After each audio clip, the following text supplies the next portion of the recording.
What kind of wife laughs about her husband while hinting she tried his boss and found him lacking? How can a quiet man turn hurt into order and end a circus without yelling? Why does the final answer arrive in a courthouse lobby, where my grin cannot save me? Before we dive deeper into this story, I have one small request.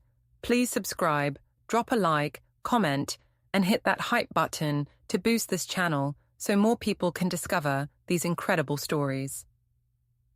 My name is Eulalie Morven, and I still say I was just testing power. I work as an inventory coordinator at a home goods warehouse. I count boxes and fix mistakes. Order is my pride. That is why I did not panic when I spent one late night with Aaron's boss, Victor. I told myself it was research. I wanted to see his character. I wanted leverage for us. Later, when Aaron asked why it had to be Victor, I said it was logistics. When he asked what I learned, I said I was not impressed. I said that proved I chose my husband. I even laughed about it at a bar. People clapped. Phones were out. I felt bold and safe. Aaron grew quiet. He set our mugs on different sides of the counter. He asked for timelines. I said feelings mattered more. He asked for simple respect. I said modern love is flexible. He started closing a desk drawer with a tiny click. His phone showed reminders I could not read. He said he wanted calm. I said calm is code for control. I told my sister that critics fear strong women. She sent laughing emojis. I believed I had the story. I believed a test was not a sin. I set the kitchen like a stage because control begins with neat lines. I brewed coffee and put 2 mugs on opposite ends of the counter so we would not bump.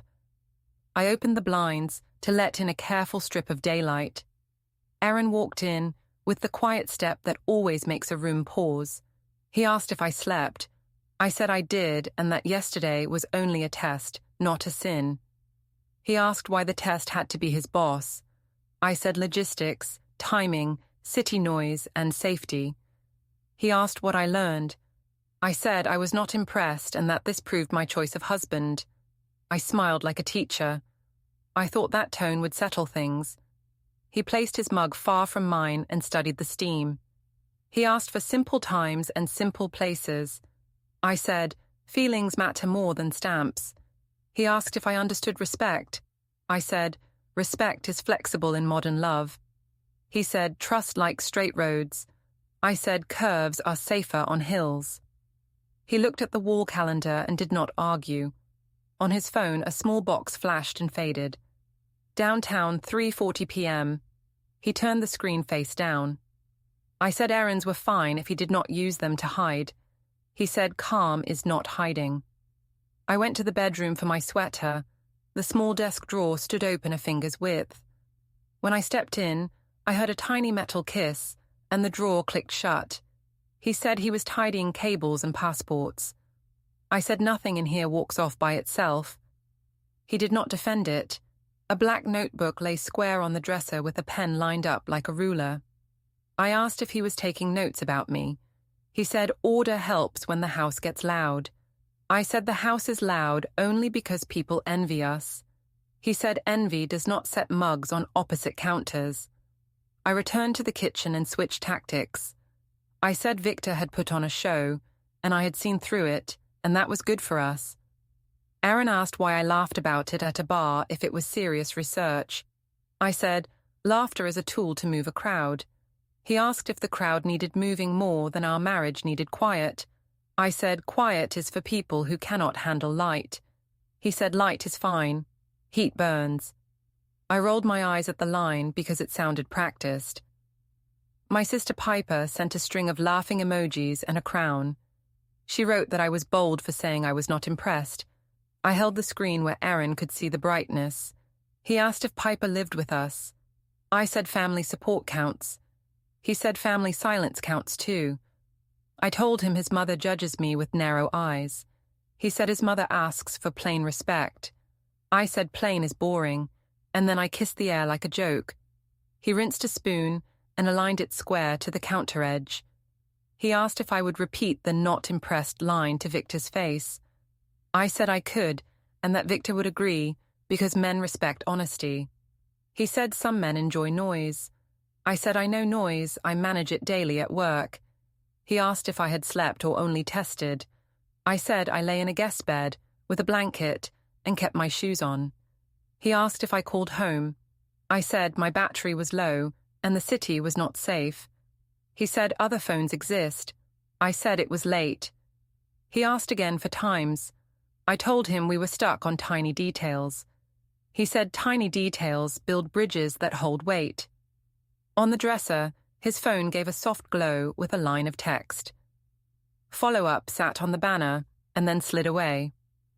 I asked what follow-up needed hiding. He said he was keeping lines clear so we do not misremember.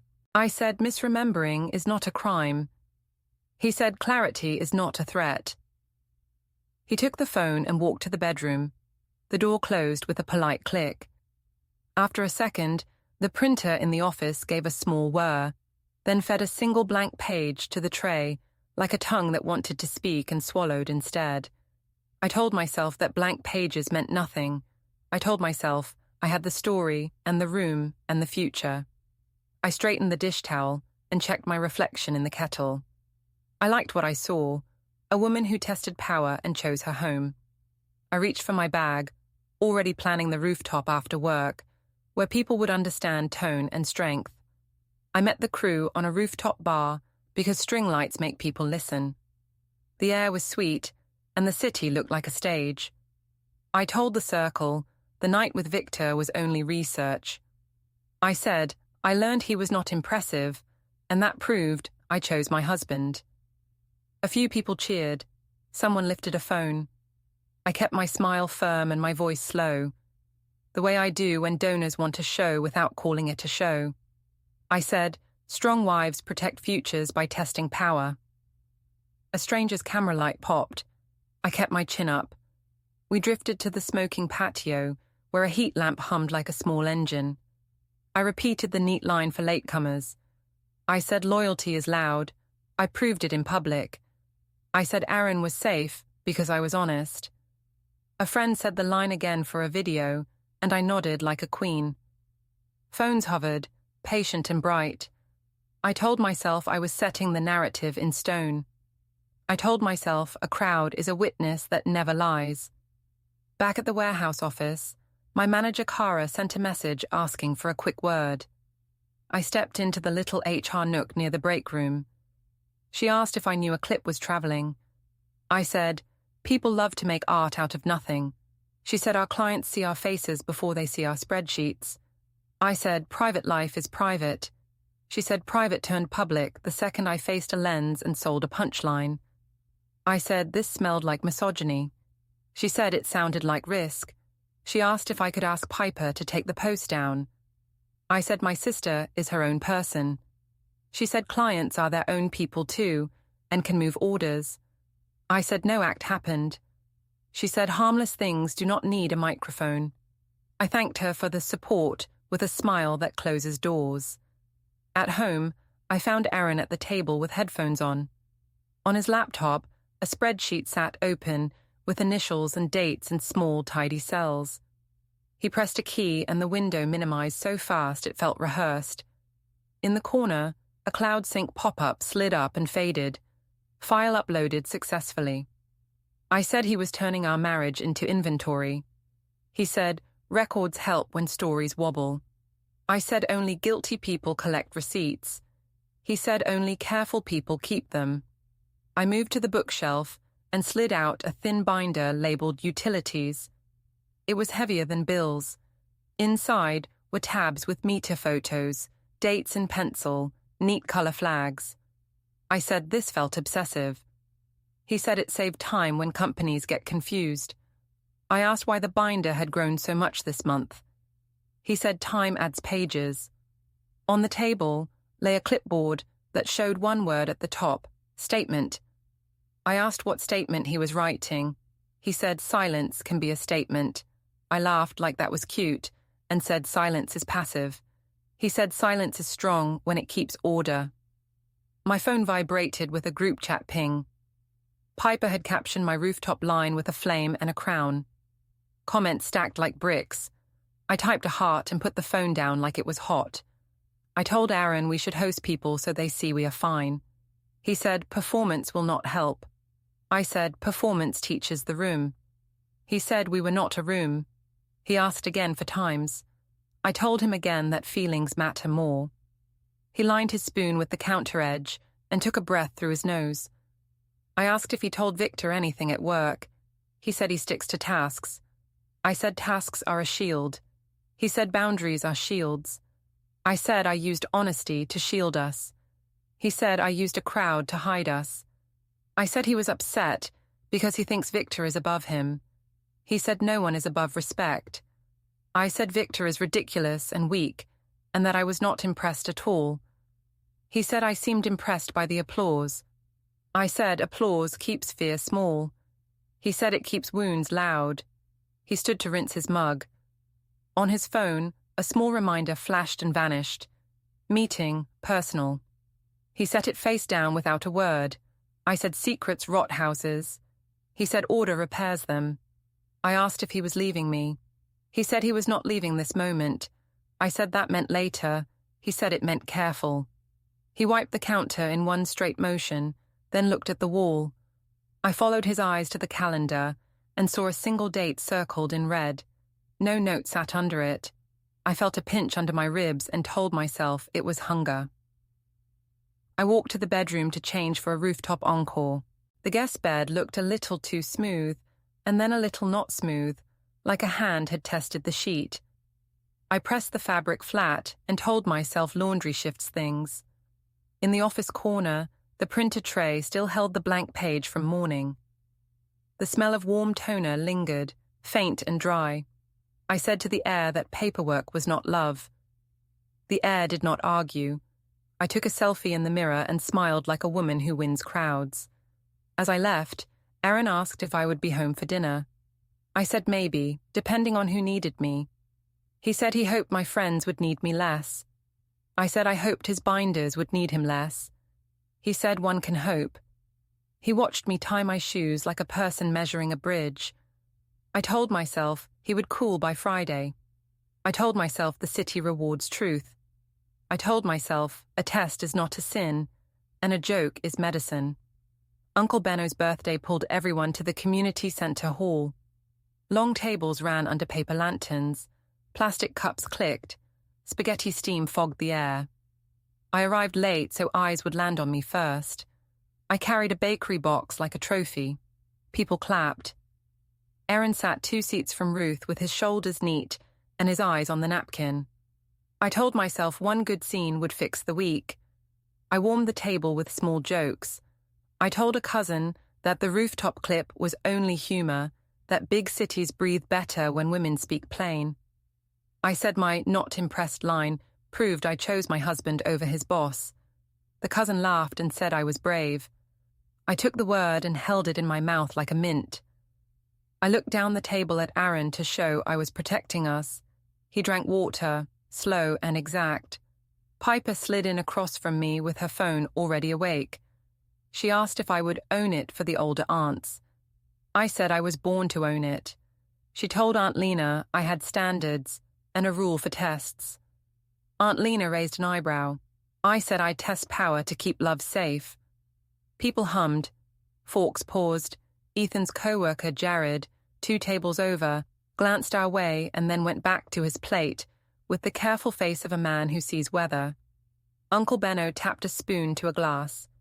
He asked for a toast and called my name like a host calls the band. The hall hushed the way halls do when they want a single story. Phones lifted one by one. I stood just enough to clear the centerpiece. I said the city gives you ladders and masks, and sometimes a wife has to see who is behind a mask so she can come home with a clear head.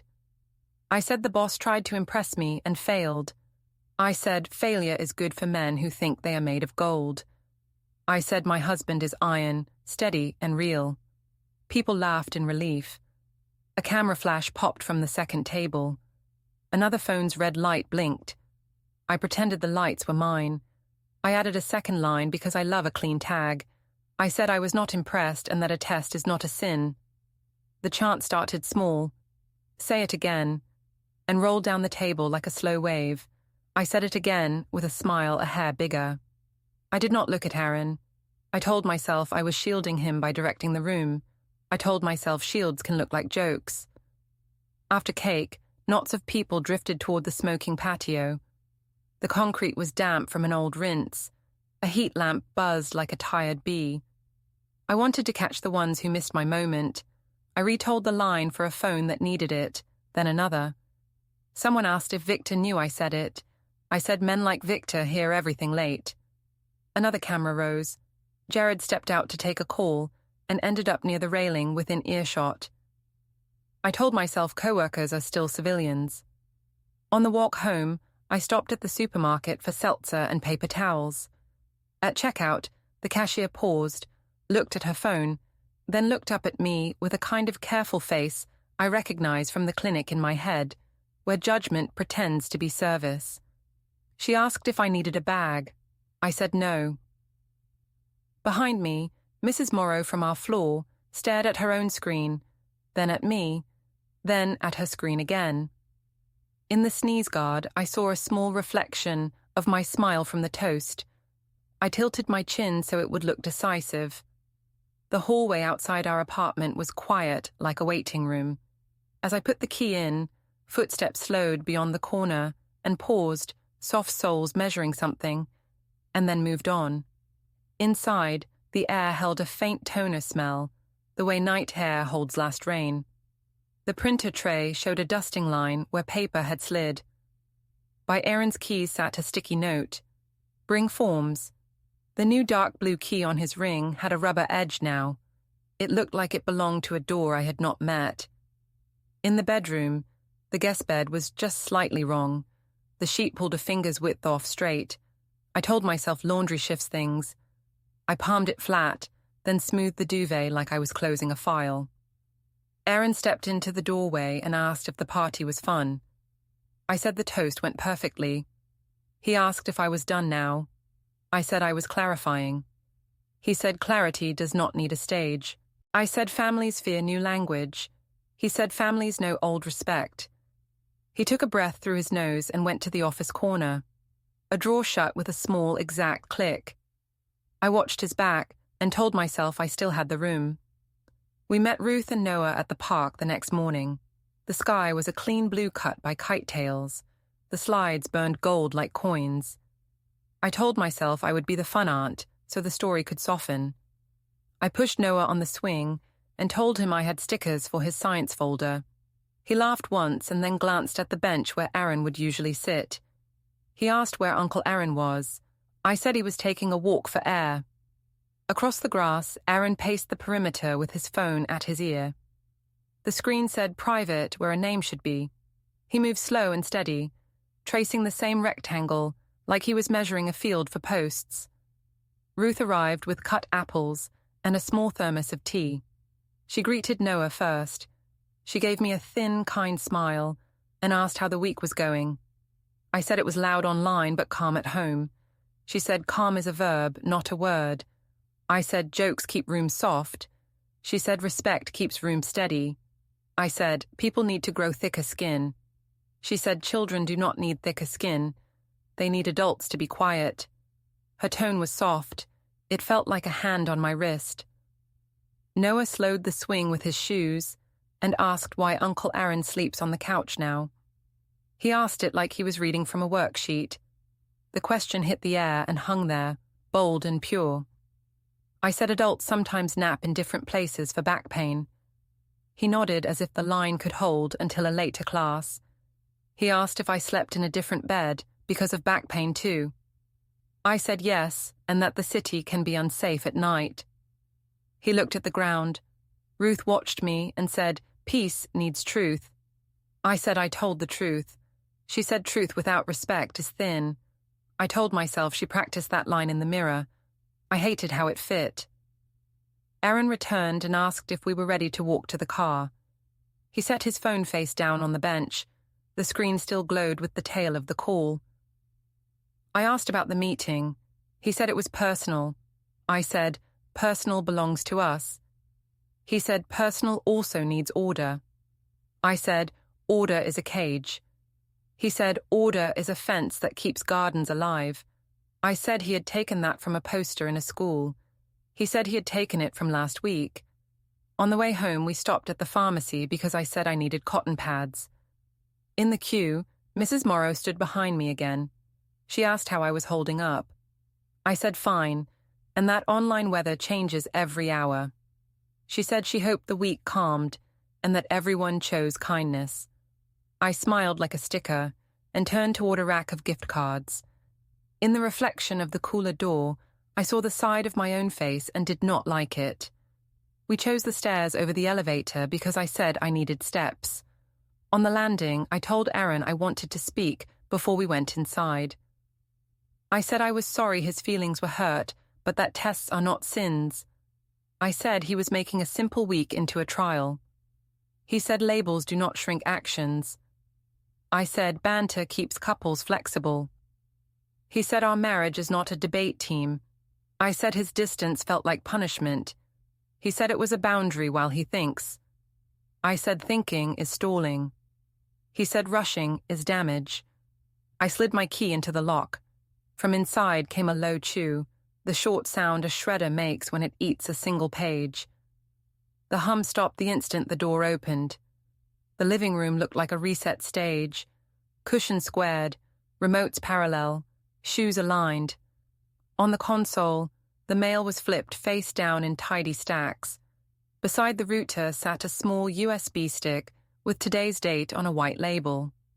I asked what the shredder was for. Aaron said he was clearing junk.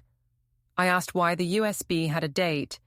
He said backups should be labeled. I said he was turning us into a museum. He said he was keeping the floor from tilting. I went to the desk for my charger. The laptop was awake. Tabs lined the top like small flags. Storage options, delivery tracking, notary near me. A message thread in the corner was titled Follow Up.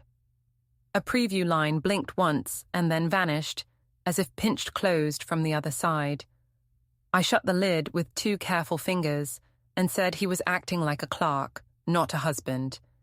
He said a husband can be a clerk for truth when noise is high.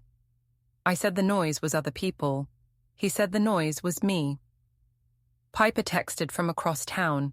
She said she would not take sides and that I should stop feeding the timeline. I asked if she believed me. She sent a heart and then nothing. I lay on the bed and watched the ceiling fan cut the light into slices. The guest bed across the room looked ready for an interview. I told myself I had lost allies because people fear bright women. I told myself Victor would confirm nothing happened if I asked. I told myself confirmation was a kind of love. We ate quiet food at the counter. I told Aaron a donor had cried at a children's play. He nodded and washed his plate the second he finished, drying it with the same even motion from the first morning, as if a single rhythm could smooth a week. I said he should talk to me like a partner instead of a file. He said he would speak when it mattered. I said it mattered now. He said he heard me. He took the black notebook from the drawer. The lock clicked. He placed the notebook into his bag. Before bed, I stepped onto the balcony for air. Through the glass, I saw him at the table with headphones on, head bent, the screen shining a clean desktop tree labeled Archive A and Archive B. A tiny photo viewer sat open with the corner of a document and a date. A calendar alert blinked, clear and short, downtown 10:15 a.m., and slid away like a fish. I told myself city people have appointments. I told myself appointments are not judgments. I told myself I still had time to write the ending. I chose the co-working lounge because bright windows make people civil. I arrived early and set my tote on a table near the plants so it would look like I lived in sunlight. Aaron was already there at the far side, headphones on, back straight. He looked like a person who files storms into folders. I waved. He nodded once. I stood until he took off one ear cup. He asked if I wanted calm. I said I wanted closure. He said calm comes first. I said closure comes from truth, and I had already told it. I tested power, found it thin, chose him. He said tests are for classes, not marriages. On his screen, I saw a clean desktop with two big folders named Archive A and Archive B. A tiny photo viewer hid behind a window. Only a corner showed a date. A calendar nudge rose and faded. Meeting. Personal. I laughed softly and said he was running an office in his head. He said order keeps harm from repeating. I said harm needed proof. He said proof was exactly what order collects. I told him I hated that sentence because it sounded like a poster. He said he hated my rooftop because it sounded like a poster too. I asked him to come to lunch after this so we could be seen together and reset the mood. He said he had tasks. I asked what tasks. He said organizing. I said the word organizing made me feel like cardboard. He said, cardboard keeps boxes from collapsing. My jaw ached from staying charming. I raised my voice one notch so the room could hear I was reasonable. I said nothing happened with Victor. I said I laughed because crowds need direction. He said I had plenty of practice directing crowds. I said crowds are witnesses. He said witnesses are also records. He packed his charger, and I followed him to the parking garage. The air smelled like dust and old rain. He opened the trunk. Inside were 3 binders with plain labels: home, auto, bank, tabs like small flags. I tapped the bank binder and said, this looked like theatre props. He said they were memory. I asked if there was a tab with my name. He said, people have names, papers have dates. I said he was turning life into items. He said items keep shouting from becoming the only memory. I softened my voice the way I do with donors. I said, forgive me so we can go to dinner and start fresh. He said, forgiveness waits for respect. I said, respect was the reason I told everyone Victor failed my test. He said, respect starts before microphones. I said he was cold because he cared more about his job than our home. He said his job did not ask him to make toasts about pain. I told him to stop hiding behind binders and say if he was leaving. He said he was not leaving the facts. We rode the elevator up with no words. At home, he set his bag on the table and put on headphones. A small phone alarm blinked and slipped away. Paper drop, 6:30 a.m. He wrote a line in the black notebook and drew that short, steady dash like he was measuring his breath. I stood on the balcony and called Piper. I said Aaron was building a museum out of feelings. She said to stop posting. I said stopping looks guilty. She said care looks like stopping. I hung up because the word care scratched. Evening, I cooked pasta because boiling water obeys me. He rinsed a mug. I said we should call Ruth and clear the air. He said air clears with action, not speeches. I said he sounded like a pamphlet again. He said I sounded like a stage again. We ate quietly. I said a donor cried at the children's play. He nodded with that careful kindness that makes me feel like a loud radio. I asked if he still loved me. He said he was answering that with care. I said care is slow. He said haste breaks things. I followed him down the hall because silence rattles me. He paused at the office doorway like a man at a border. I said, tell me your plan. He said he would handle it properly. He did not add how. He did not raise his voice. He sounded finished with a chapter I had not read. He stepped into the room. The door closed with a small click. On the desk, a muted phone lit for a heartbeat with a thread called follow-up and went dark. I took a late morning break and walked to the courthouse because I told myself I needed to file a form for the warehouse's permit, which was not true, but it sounded like purpose. The lobby was marble bright and full of echo. People moved in low lines between metal posts. A big clock watched everyone. The elevator bell chimed now and then, clean as a drop of water. I wore a strong color so I would look like a decision, not a problem. Aaron stood near a column with Jared from his office. They were not speaking. Jared's hands were folded. Aaron looked composed, the way he looks when he stacks heavy boxes without being asked. I lifted my chin and walked as if I had an appointment too. I decided he was here for work. I decided anything else would be paranoia. A woman with a clipboard stepped from the flow and asked my name in a steady voice. I said yes, that was me, and asked if there was a delivery. She checked a page and confirmed my full name. She said she had documents to serve. I laughed, because laughing is my first tool. I said this should happen at home. She said service could be complete by acceptance or by placing them after confirmation in a public place. I said someone had made a mistake. She repeated my name gently. She held out the envelope. The sound of the lobby shifted by one notch, the way rooms do when privacy melts. The elevator bell chimed. A stroller wheel clicked against a seam in the floor. I looked at Aaron. I said we could talk. He said the packet explained next steps and that temporary orders were included so calm could hold. He said he would not argue here. His voice was even. No triumph, no pity. Even. I took the envelope with 2 fingers like it might be hot. The process server said service was complete. She stepped aside and wrote a note on her clipboard. I slid the top sheet with my thumb. The heading stood like a wall. Divorce petition. Inside, temporary financial and possession orders. A schedule note about access to the apartment and collection of shared items. A notice for an initial status conference. Words lined up in rows that did not care about charm. I said this was too far for one bad week.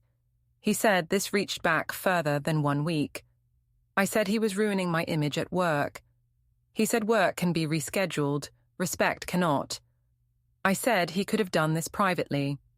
He said we both chose rooms with people. I felt heat climb my neck. I wanted to make a speech about modern love and tests and bravery. The marble did not care about my nouns. Jared looked at the floor. A security guard glanced and then looked away. A woman with a stroller hummed to her child. The elevator bell chimed again and again like a metronome, patient and clean. My phone vibrated in my tote. Piper typed 3 words, then deleted them. Ruth did not write at all. I took 1 step toward Aaron and said we could still fix this if he came home and sat at the table. He said the table would hold papers better than speeches for now. He said I could contact him through the channels listed until things were set. The words channels listed felt like a hallway with no windows. I asked if he was happy. He said he was not happy. He was orderly. He said he wished me calm. He turned toward the door where the light was white and square. The process server checked her clipboard and walked away. The security rope shifted as people filed past. I held the envelope and felt the edges press into my palm, not hard, only sure. The elevator bell chimed 1 last time as its doors opened. A group stepped out and slowed a little to see me holding paper, like a poster I did not choose. I stood there and thought about every line I had rehearsed for rooftops and long tables. None of them fit this air. The marble did not smile. The clock did not blink. I steadied my tote on my shoulder and stood straight because my body remembered stage rules. The envelope's weight said the week was over, even if the day was not. Don't forget to hit like, subscribe, and turn on the bell so you don't miss the next story. Write in the comments from which city you are watching.